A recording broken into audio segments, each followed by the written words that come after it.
Good evening guys. For today's video, ikukwento ko lang ng very light yung ritual ko sa gabi bago matulog. Ayan. So, nagligpit-ligpit muna ako ng mga kalat kasi nagpagawa ko ng ilaw sa asawa ko. So, ayun, niligpit ko muna sila.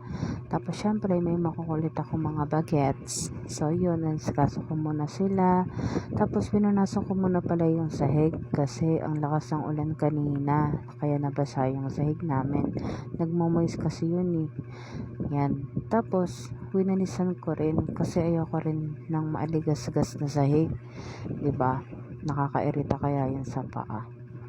Ayan. Tapos, inayos ko na rin yung mga higaan namin kasi ayoko rin ng maaligas-gas na higaan.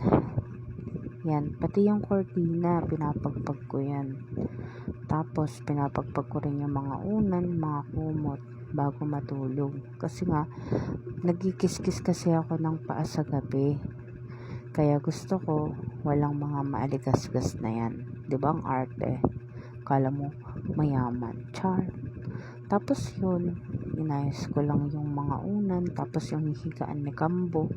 Kasi nga gusto ko pag pumiga siya, hihiga na rin kami. Tapos makakatulog na rin siya agad-agad. Tapos, ayun, inayos ko muna yung mga headset. Kasi ang dami-dami kong ginagawa talaga bago matulog. So, yun, ito yung daily routine ko. Actually, kulang pa yan eh. Nakakatamad din kasi minsan mag-video kasi sa dami ng gawain. So, ayun lang guys. Next time ulit. Good night.